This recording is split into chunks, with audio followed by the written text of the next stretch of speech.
तो एपिसोड का explanation start करने से पहले हम आपको बताना चाहेंगे कि एपिसोड नंबर 54 से लेकर के 60 तक सारे फिलर्स हैं और उनका मेन स्टोरी से कोई भी रिलेशन नहीं है, तो इसीलिए हम उसको स्किप कर रहे हैं। और एपिसोड नंबर 61 भी आधा फिलर है, तो हम उसके बाद से एक्सप्लेन कर रहे हैं। एपिसोड की शुरुआत में सांजी बताता है कि मुझे थोड़े बादल दिख रहे हैं आगे, और नामी बोलती है कि हम लोग किसी भी समय ग्रैंड लाइन पहुँचने ही वाले हैं। और लूफ़ी वहाँ सांजी के पास पहुँचता है और वो सांजी को मारते हुए बोलता है कि आखिरकार हम लोग ग्रैंड लाइन पहुँचने ही वाले हैं। अभी वहाँ पे बहुत सारे काले बादल आने लगते हैं और सभी लोग अपने रूम के अंदर चले जाते हैं। और नामी बताती है कि मैंने ग्रैंड लाइन के बारे में बहुत सारी अफवाहें सुनी हैं, और लेकिन वो सच निकली क्योंकि उसके बारे में इस मैप में भी ड्रॉ किया गया है।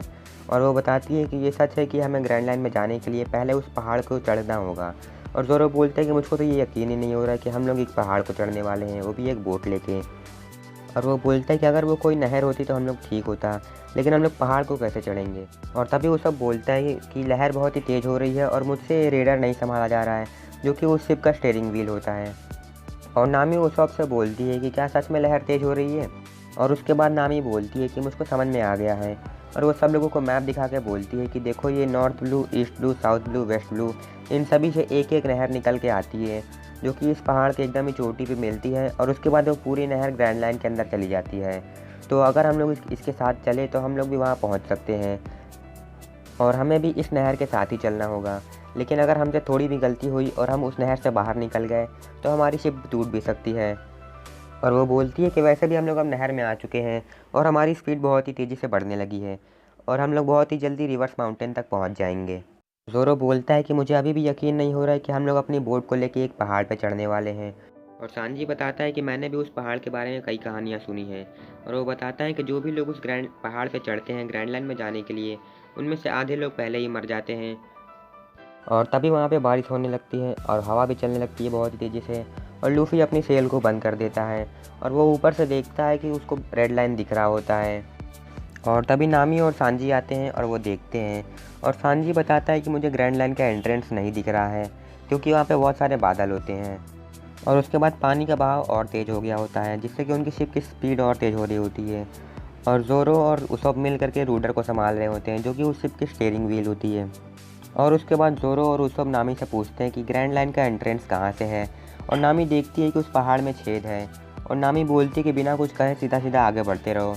और लूफ़ी वहाँ पे आता है और नामी से बोलता है क्या तुमको लगता है कि यही एंट्रेंस है। और नामी बोलती है कि हाँ ज़रूर से। और तभी वो लोग पास जाते हैं तो उन्हें दिख जाता है कि वही एंट्रेंस होती है, और पानी वहाँ से पहाड़ को ऊपर चढ़ रहा होता है। और नामी बोलती है कि हमें थोड़ा ध्यान से चलना होगा वरना हमारी शिप टूट भी सकती है। और तभी लूफ़ी देखता है कि उनकी शिप राइट से जा रही होती है, और वो बोलता है कि राइट में लो, हम लोग अपना रास्ता खो रहे हैं। और उस सब उसको राइट में कर रहा होता है, लेकिन बहाव तेज़ होने के कारण रूडर बहुत ही टाइट हो गया होता है। और सांजी भी उस सब की हेल्प कर रहा होता है, लेकिन उन दोनों की वजह से वो रूडर टूट गया होता है और उनकी शिप लड़ने ही वाली होती है। लेकिन तभी लूफ़ी अपने आप को एक बलून की तरह फुला लेता है और वो उसी जगह पे आ जाता है जहाँ पे शिप लड़ने वाली होती है। और वो शिप को लड़ने से बचा लेता है और वो शिप को रास्ते पे भी ले आता है, जिससे कि उनकी शिप सीधा ही आगे बढ़ने लगती है। और तभी ज़ोरो लूफ़ी को पकड़ लेता है और उसको वापस से शिप पे ले आता है। और शिप रास्ते पे आने के बाद सांजी और वो सब दोनों लोग खुशी मनाने लगते हैं और बोलते हैं कि हमने आखिरकार कर दिखाया। और शिप बहुत ही तेज़ी से आगे बढ़ रही होती है, वो भी पहाड़ के ऊपर। और लूफ़ी और ज़ोरो दोनों लोग देख रहे होते हैं शिप को आगे बढ़ते हुए और इन्जॉय कर रहे होते हैं। और तभी उनकी शिप चलते चलते बादलों के पास आ जाती है और लूफ़ी बोलता है कि हम लोग बादल में आ चुके हैं। और तभी उसके बाद उनकी शिप बादलों को भी पार कर देती है, जिसके बाद उनको धूप दिखने लगती है और सब कुछ एकदम ही साफ़ हो जाता है। और रेड लाइन के जो भी पत्थर होते हैं वो सभी रेड कलर के होते हैं। और उसके बाद वो लोग उस पहाड़ की टोपी पे आ जाते हैं जहाँ पे वो सभी समंदर मिल रहे होते हैं। और उसके बाद उनकी शिप हवा में उड़ने लगती है और उसके बाद वो लोग नीचे गिर जाते हैं।